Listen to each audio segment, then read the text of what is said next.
Good afternoon. Welcome to another edition of Through My Lens. I'm your host, Karen Jackson, and on Through My Lens, we take time to feature men and women who are not letting their circumstances, their challenges define who they are, they can accomplish.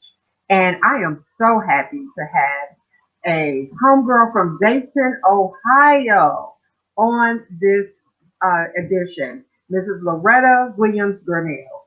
She is a lead strategist, a STEM influencer, and founder of the Super Ladies Network. Thank you so much. Good to see you. Oh my goodness, Karen. It's so good to be seen. It's good to see a fellow Buckeye Ohioan. Yes, love the fact that I spent a good number of time and years in Dayton, Ohio, but a girl from Trotwood, Ohio who loves her roots in Trotwood and from Trotwood and love everybody that has supported us and from the Dayton and surrounding areas. It's just good to see your face. Woo, it's so good to see your face. Yes. Good to see you too. I know it's been a while on Yes. Facebook, but I am so happy to talk to you as part of our Winning Women series in honor of Women's History Month. So, why don't you start us off by telling us a little bit about what are you doing these days now that you're away from Dayton, Ohio, and you're just changing the world? Tell us a little bit about what that's all about. Ooh, that's a very heavy and loaded question, but Karen, I would hope that each and every day that I rise and give thanks, that I'm an example of what faith looks like and what favor exemplifies, and what my goals are each and every day is just to live intentionally, and I happen to do that through the opportunity of being the founder of the Super Lady Network, which benefits Supergirl Shine Foundation. And the beautiful thing about that whole network is that we get a chance to authenticate what girls can become through the lens of STEM, innovation and leadership initiatives for LMI students. So those are in low, moderate income or underserved and underrepresented communities. And it is a joy to be able to do that. Absolutely. And we are all about empowering women and especially our young girls because Yes. we know that young girls that dream become women with vision and that make things happen and help to change the world. So I am so honored to have you here today. And tell me, what exactly inspired you to pursue this line of work? So just being a leadership strategist, I think, well, it's so funny you asked me that question because one of my teammates, so a lot of people may not know, I played basketball and I've played since the fifth grade and I attended Central State University, graduated from Central State University, earned a scholarship, very proud HBCU alum and product of an HBCU. And just having that experience as a team player, as a baller, really changed my life. My big sister, I have to owe it to my big sister Liz of introducing me to sports because our mother was very big in education, but sports was not a part of it. And so she introduced me to sports, and I literally, basketball saved my life. And one of my teammates saw a post that someone was talking about me being a leader and doing some things. And she said, Loretta, you've been a leader all your life. You were a leader on that basketball court when we started playing. You would make sure we got the practice. You made sure that we had our grades together. You made sure we stayed out of trouble. You were like, look, this is my ticket to college and we got to do this. And I was like, wow, okay. So I guess I was born a leader. I think I was positioned to lead. I'll say that. I was positioned to lead. Life has a funny way of causing you to step up and do some things. And so life has not always been sweet for Mhm. me, but grace and mercy have followed me. And so therefore, with having life not always being sweet, but grace and mercy following me, it just gave me the tools to be able to lead in the place that I am.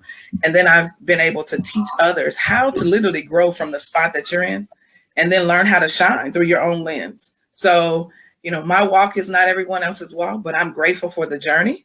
And I'm grateful that I understand the power of leadership. And since I have a platform, I have a responsibility to lead by example.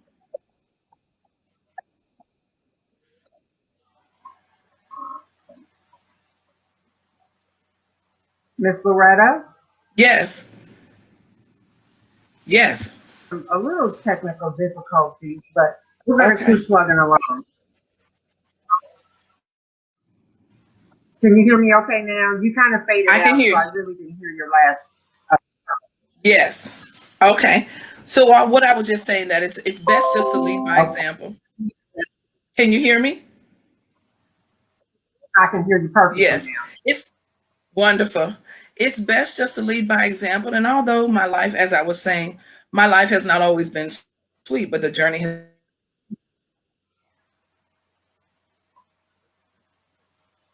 been learn how to grow where I am and then move in the path in which I've been called to move into. I like what you said about being positioned to lead. And I think that's so important that you equip yourself so that when those leadership opportunities, big or small, in your daily life, like you just said, leading by example, when you have these, you just do what you normally do.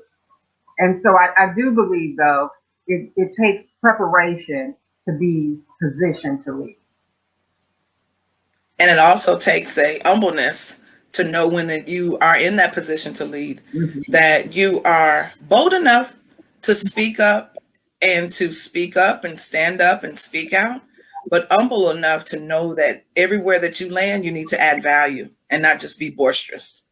And so my whole goal is live intentionally, but add value everywhere you land, because you just never know who you are going to impact by just your presence, by your word, and your deed. Amen. Very well said. So talk to me a little bit about you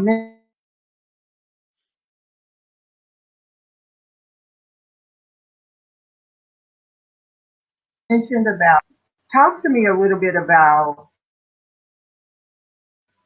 our leadership.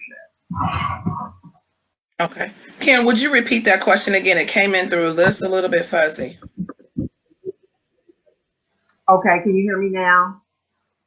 Yes. Okay,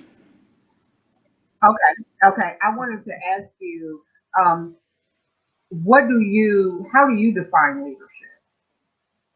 Great question. Leadership for me is pushing and not pulling. And the reason why I say leadership for me, my philosophy of leadership, and anyone that knows me, I'm a pusher. And the reason why I push is because I have found the strategies, the best practices, and also the stick to itness on how to push you into your greatness by giving you exposure and access. See, when you pull something, you tear it apart.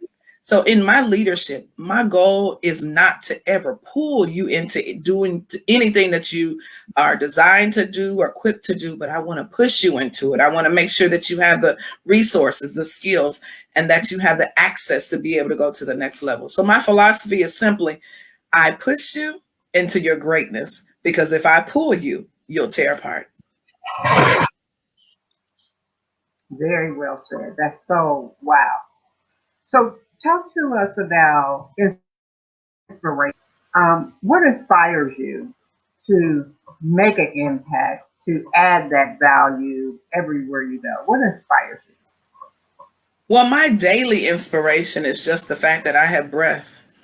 Just real simple, is that if when I get up every day, I literally make a loud sound and I breathe and I give thanks for that breath. That breath is so important to me. And then I place my feet, Karen, on the floor, and I did it without any assistance. I was able to, just pull my feet down. And then I said, ooh, my toes are moving. So I have feet to walk on. That means I have a sure foundation. And then I get real quiet, real quiet. I look out the window and I see the sun. Most of the time, it's no sun out. It's really like the street lights because it's so early when I rise. But I look outside and just know that I can see something different beyond me. So I just give thanks for those things.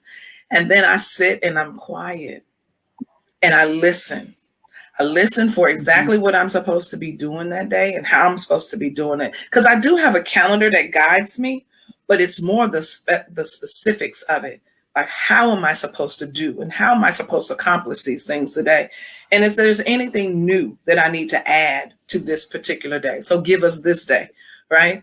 And then when I think about those things, that's my daily morning. But my life inspiration is truly just to be a vessel that really represents my family and my God well.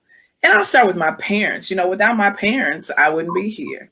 I want to represent my sisters. I want to be a light for them. I want them to be proud of their sister, right? I want our parents' legacy to continue. I want us to make a difference. I want us to be better, stronger, connected, and more impactful than our parents were.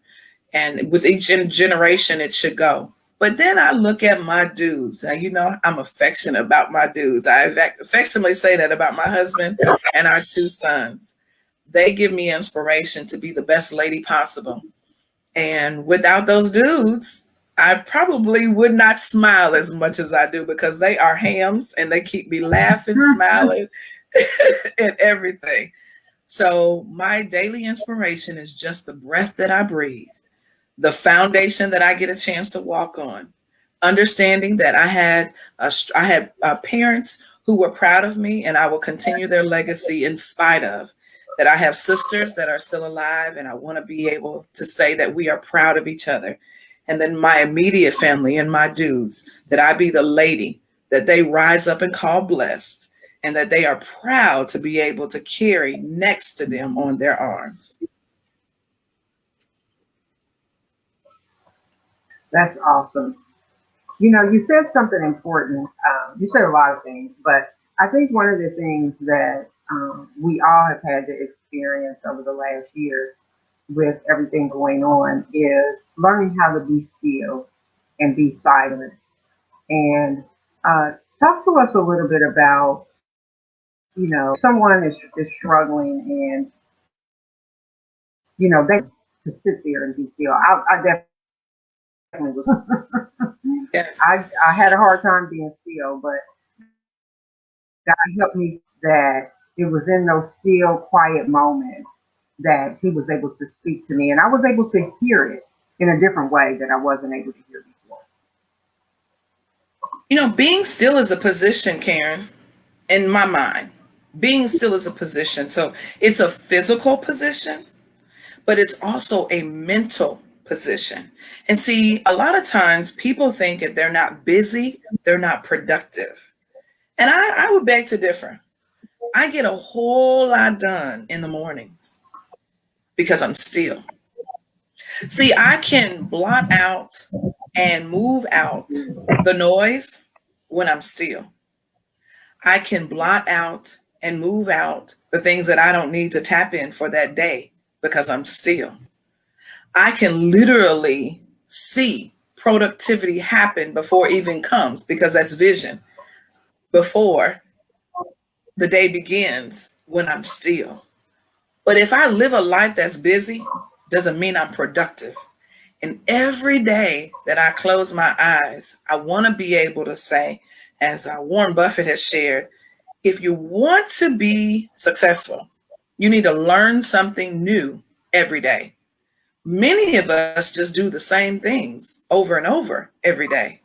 But think about it. If you learn just one new thing every single day, and that positions you to be stronger in a skill set or in a particular area of study or in your career or as a leader, imagine what you can now pour from your cup. And so I think the beautiful thing about being still is that my cup is full. And so when my cup is full, it runneth over. And so what those who are assigned to me, they get the blessing of the running over. And then I get the blessing of having a cup that's full. And so I'm just grateful that being still is everything for me. Yes, very powerful, very, very powerful. Leadership a little bit. We touched things. What would you give us some of the top two lessons that you learned about leadership in your endeavors? I'll say the first thing is leadership is not being a boss. So that's for me. If I am the only one who can produce, I'm not a leader. I'm a dictator. And so I really like the team approach, and I am big on team. I'm big on building teams because everyone and anyone that's come around me, the very first thing, like within the first one or two questions, when we get to know each other, if they're part of either the board that we sit on, or if I'm working with a strategic team, or if I'm working with a task force team, I want to know about your goals. I want to know about what you want to accomplish because, Karen, those who are goal seekers, they will then seek to have their goals fulfilled while they are fulfilling your goals. And so the more goals that they can fulfill, and they know that you are pushing them into greatness and not tearing them apart, because we know what happens when one is torn apart, then they are going to want to help you fulfill your goals. So I think that's the first thing, is that dictatorship is not leadership, and being a boss doesn't make you a leader. So you really need to understand about growing up, building up those around you that they can become your successor at any time. And then the next thing I would say, a great principle that I've learned is Loretta. I'm going to say my whole name, the one my mother gave me and father, Loretta Ann Williams, and I'll put Grinnell on there now that I'm married, right? Get out of your own way. Get out of your own way. A lot of times we cannot get to the next level because we are in our own way. And so what I have found in my leadership is Loretta Ann Williams Gurnell. If you want to go to the next level, you have to get out of your own way, and you have to trust the process. You have to trust what you've been equipped with and the strategies that you've learned that you are teaching your team to fulfill. And the great thing about it, Karen, is when those things may not happen the way that you would like them to happen, it's okay to pivot, and it's okay to redirect, and it's okay to channel them back so that we can get back on track.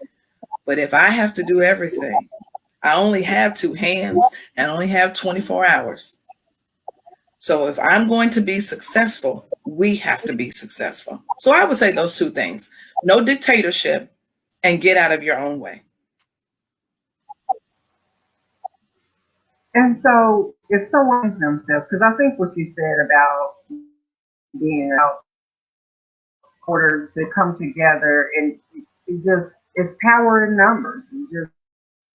If someone finds themselves in their own way, how do they identify that they make their own way, and what's one thing you would recommend that they do to get out of their First thing I would say is get clear about what you want. See, we need to know what we want. How can we lead others if we don't even know what we want?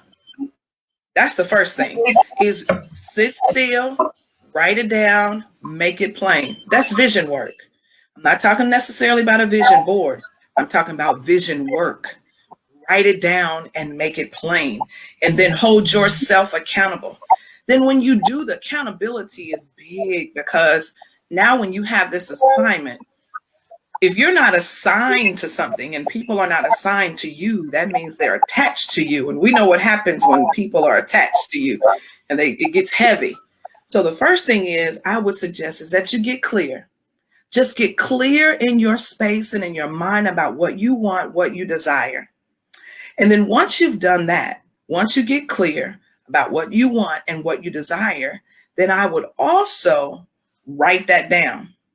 Once you write those strategies down, once you write these tips down, then what happens is you start putting goals to them. You start making sure that they're measurable. And then, uh-oh, did we lose each other? way? Yeah, we did for a minute. Okay. So I'll go back. That's fine. So get clear. Get clear about what you want. And then the next thing is write that clarity down. Make sure it's relevant. Choose 2 to 3 goals. You don't need a list of 5, 10, 6, all those goals. 2 to 3 measurable goals. Make sure they're SMART goals. And then get people around you to help you be successful with those goals. Because again, if you have to do everything, are you really a leader, or are you a dictator? And then trust the process. Build in time to review those goals. and then adjust when needed. Clarity is so key. Having clear vision is so key. Make sure it's clear, it's relevant, and it causes one to solve a problem. Not be a problem, Karen, but solve a problem. Dr. Miles Monroe would say, if he were living today, he would say to Loretta, because we before he passed, we had a conversation, and I have his book, and just talking to him was very intimate. I only had a few minutes with him, a time to be able to have true conversation, but he would say this: those who solve problems will never want. They'll always be wealthy. Because think about it. If I'm a problem solver, you can hire me because I can help you reach the next level.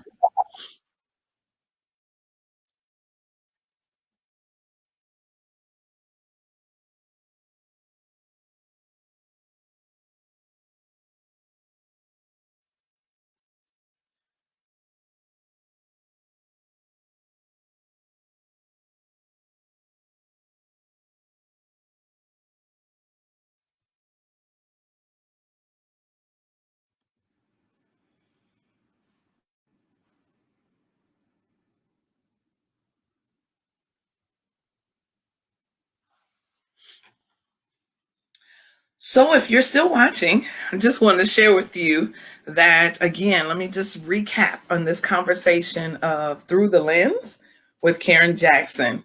Is leadership is not dictatorship. It truly is one who pushes and not pulls. And then get out of your own way. Get out of your own way. Set smart goals. When you set those smart goals, then you know that they're measurable.